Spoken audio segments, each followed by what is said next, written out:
Hey everyone, and welcome to our channel, where we'll bring our creativity and imagination to life, and hopefully inspire others to do the same.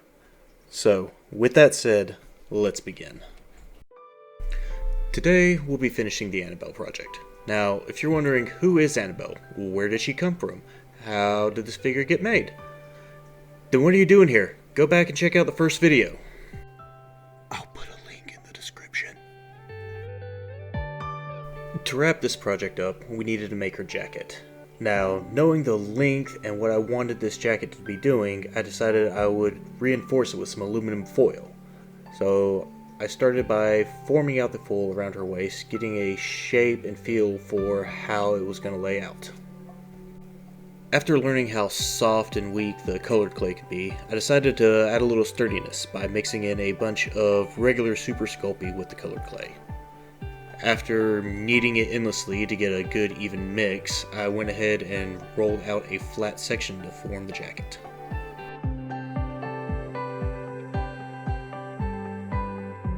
Once I had everything trimmed and cut down to size, I decided to go ahead and flatten out the clay as much as I can and smooth out any wrinkles in the aluminum foil. Once that was taken care of, I decided to go ahead and add another thin layer of clay using any offcuts to fill in missing patches and sandwich the foil firmly in the clay.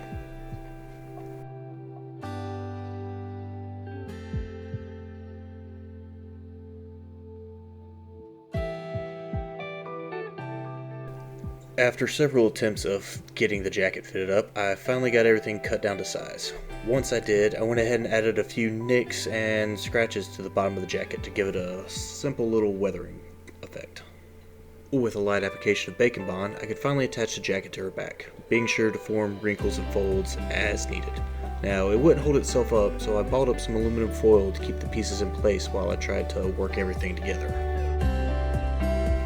One simple bake later, and the jacket was holding itself in place great, so I started focusing on other wrinkles and folds in the jacket, taking small slivers of clay and just forming them to create the shapes that I needed.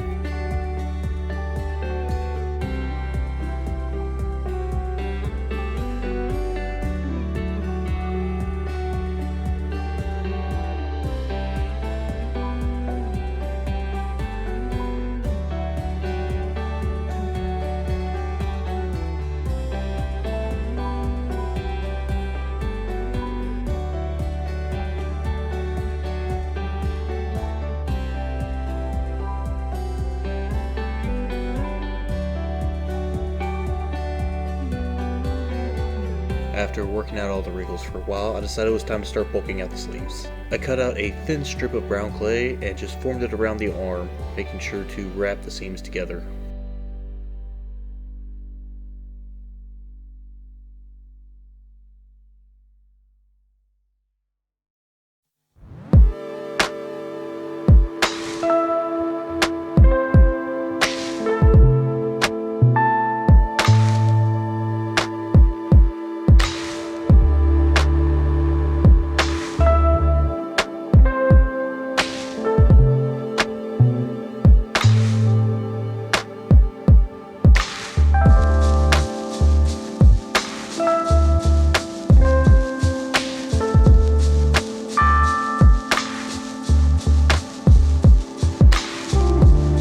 I did start to notice one small crack forming at the front of the jacket, so I had to go in and fix that before starting on the left sleeve.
most of the jacket put together and filled in, I decided it was a good time to add the lapels of the jacket. I just went ahead and cut some more slivers and worked them in.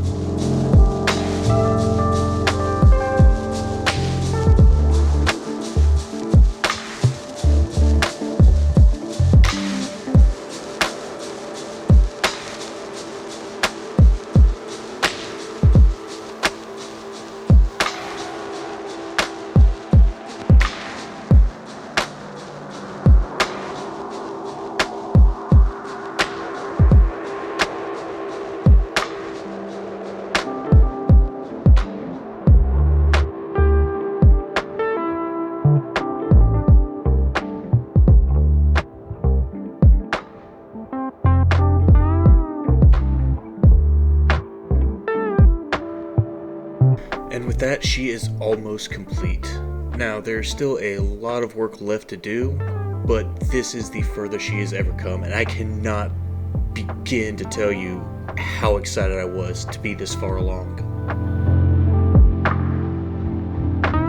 And with all the excitement over, it was time for some grueling detail work. After cleaning everything up, it was time to get out the sandpaper and start to really form the sword. Now, I'm just going to go ahead and say I am extremely jealous of all of you that you get to see this quick version.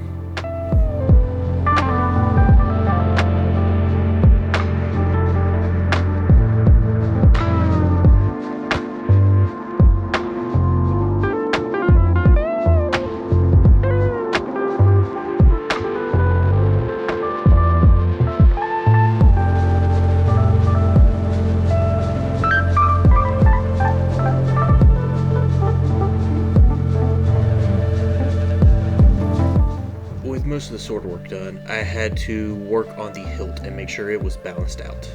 To accomplish this, I took an old card I had laying around and made a template to make sure both sides matched up perfectly.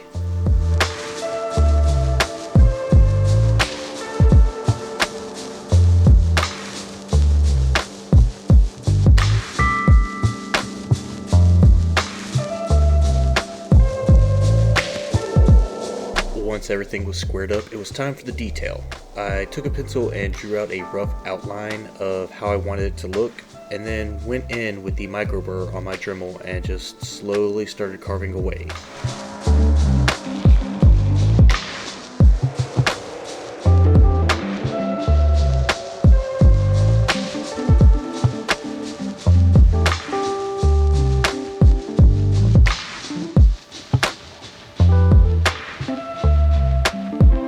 I then took the same approach to create the recessed, fuller area of the sword.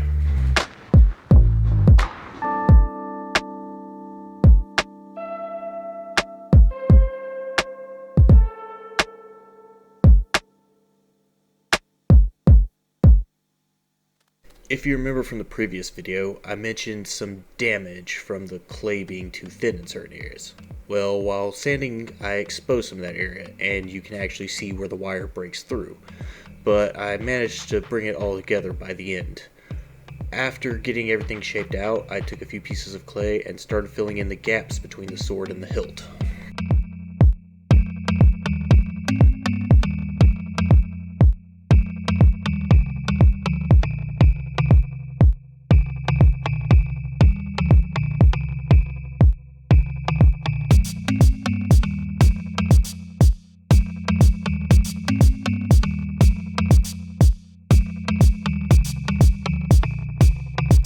While the sword went aside to cure, it was time to start finishing up details on Anabel. I cut off some slivers of brown clay and started adding in the collar and the cuffs on her jacket.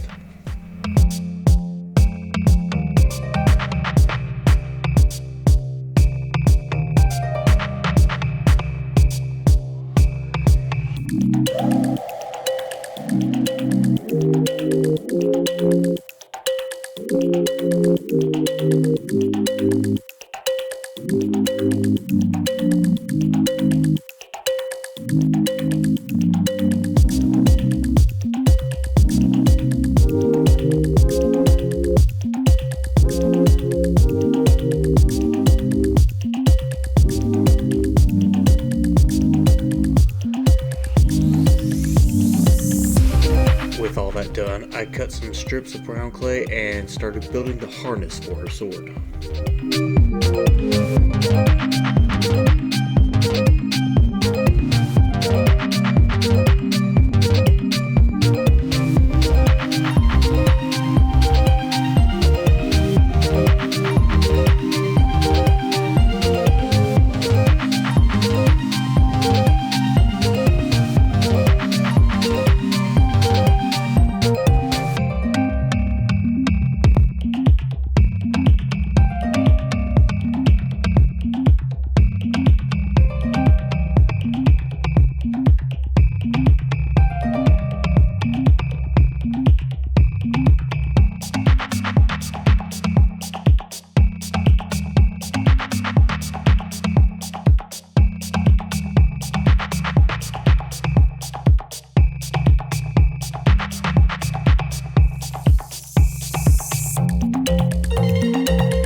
Yeah, nothing like trying to lace up a tiny buckle.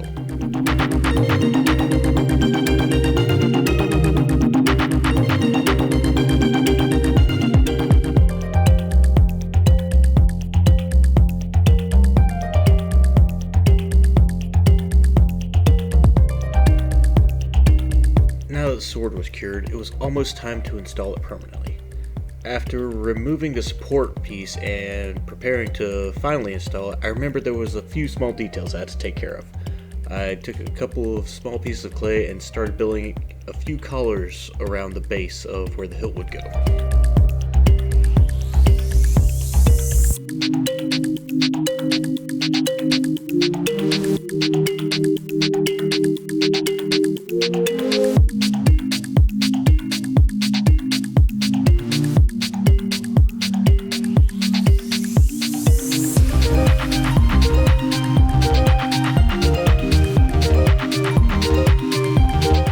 Remember how I said I made the damaged sections of the sword work out in the end?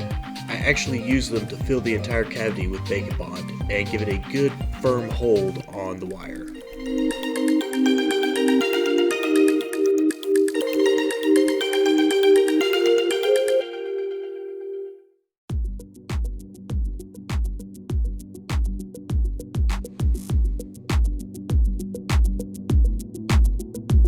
With the sword firmly in place, I could lace up the last bits of the harness, and once that was complete, that was it. She was finally done, and I could move on to the best parts.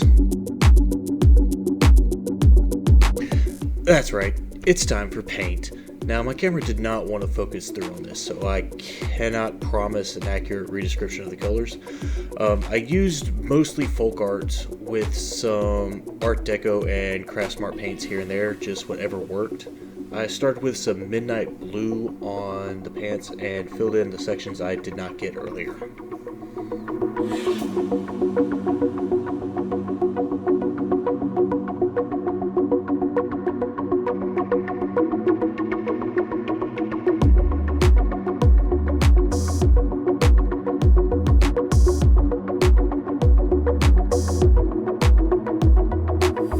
With that done, I moved on to a deep bronze for the hilt and the details of the sword, as well as a brilliant silver for the actual blade.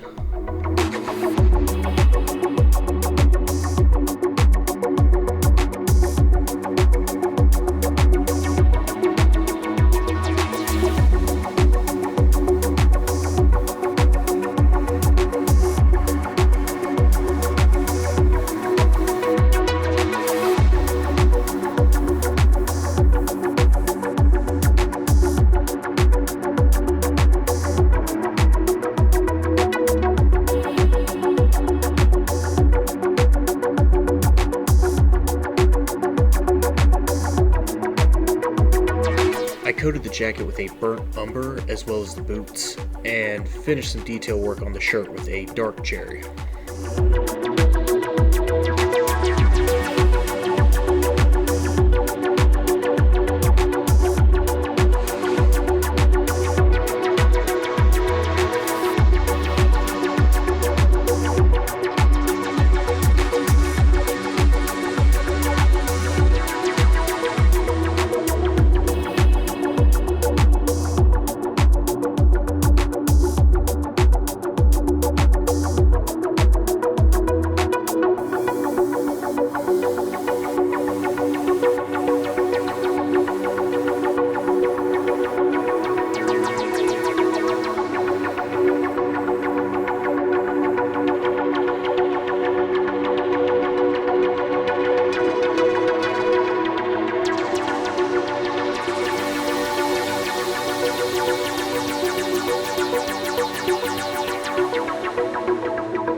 used some deep browns and light reds to mix up a wash to help bring out some of the details of the face, as well as details on the fingers.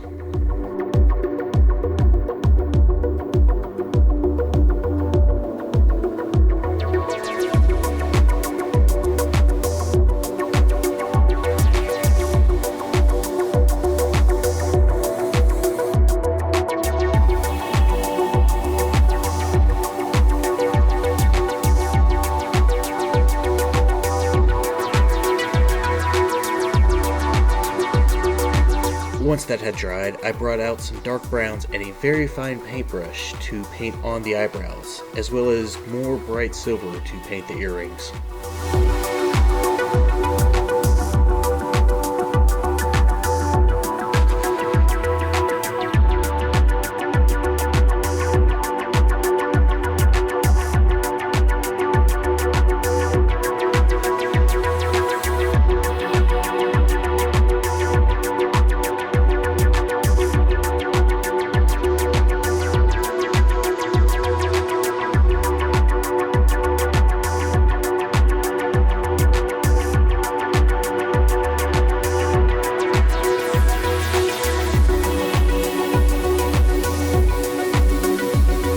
Time for the gloves, which were just a very basic black.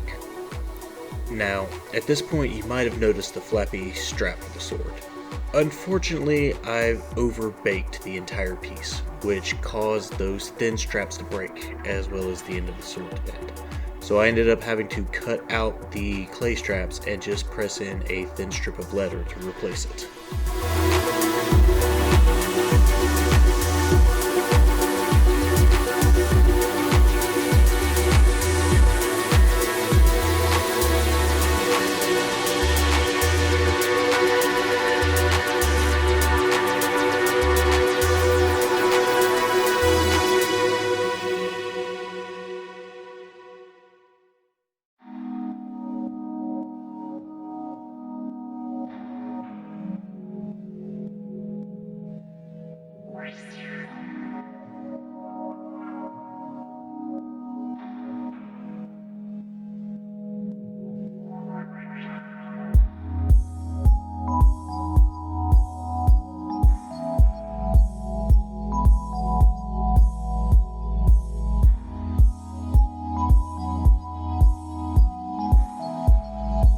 One thing that managed to miss the final cut was the amount of dry brushing I did to give this some depth.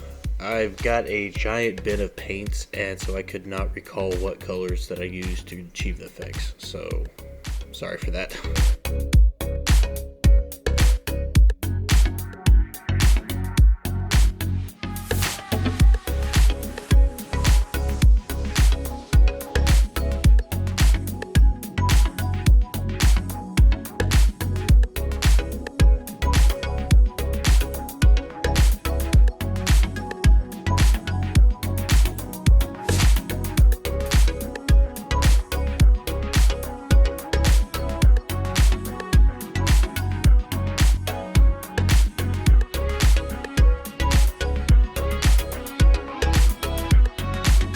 For the handle of the sword, I wanted it to look like it was actually wrapped with leather. So the best I could do in this situation was coat the wire with some super glue and then wrap it with some black pinstriping tape to create a similar effect.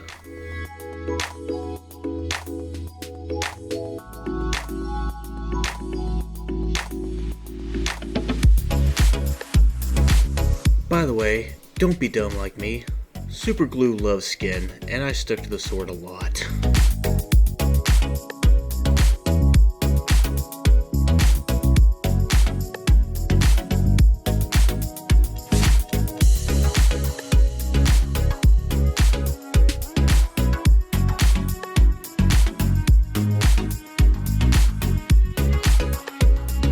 At this point, she was technically complete, but I was very proud of this piece and I wanted to give a little more shelf presence. So I took a glass dome and wooden base and added a second base with a couple of screws, cutting out a slot in the back for something special.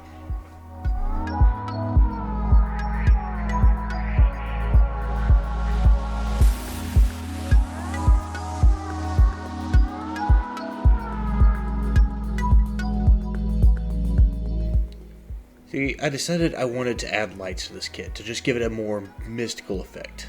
Now this is just a LED string kit that you can buy off of Amazon easily. I took some double-sided tape and stuck the battery pack into the bottom of the crevice that I cut out, being sure to leave the switch easily accessible. Once it was in place, I fed the wire through a hole that I drilled to the top of the main base.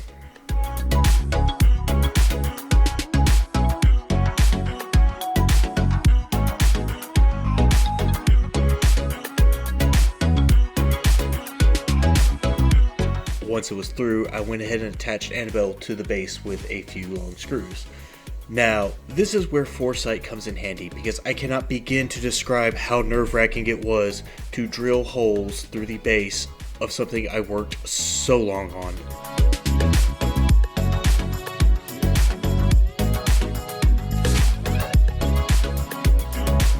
Once she was secured, I started wrapping the wire around into a position that I was comfortable with, using tape to keep it in place until I got everything the way I wanted it.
Once everything was set up, it was time to finish the base. I took some contour putty and started filling in the areas around the metal base to help it blend in and create a sort of brown texture around her, using a toothbrush to pattern the putty.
Once the putty was dried, I came in with a few hues of light and dark brown to build up the ground color, as well as a few shades of green to give it some more depth.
Once the paint had dried, I started to apply Mod Podge to hold down some grass powder as well as a few bits of shrubbery and some little flower tufts and gravel bits to just give a more realistic feel to the ground.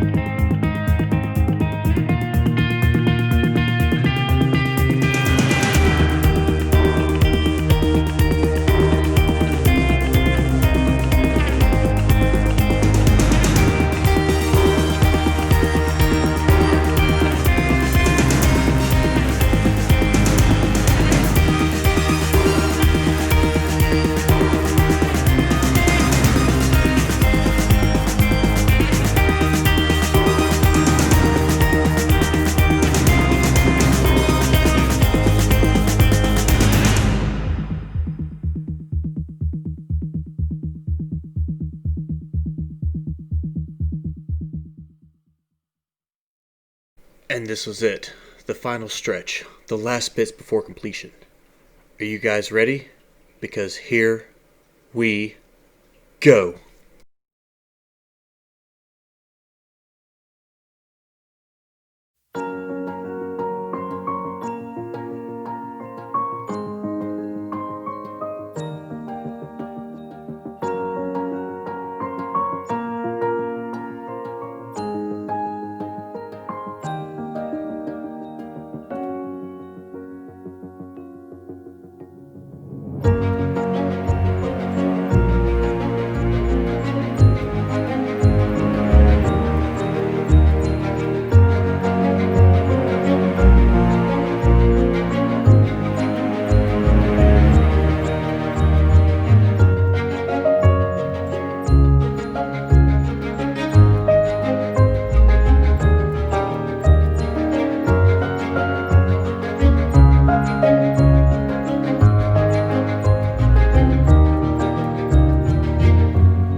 If you've made it this far, I cannot tell you how much I appreciate it. This is something I never thought I would have, something I never thought I could complete. Honestly, this is the first sculpture of this caliber I've ever tried to work on, the first video I've ever worked on. And I would have never made it this far without the support of those around me. My friends, my family who constantly believed in the work I was doing, my wife who pushed me to continue to make videos, my art teacher Miss Hudson, who I hope sees this and realizes that she continuously inspired me to try and break out of the norms, the mediums I always used, and try new things. To Ace of Clay, who re-inspired me to try and take this project head on again. This means more than I could have ever thought it would, and I hope it means something to you all as well and inspires you to get out there and try your own things, because the only thing you can do is try. So I hope to bring more to you soon, and I hope to see some of your work as well. Take care.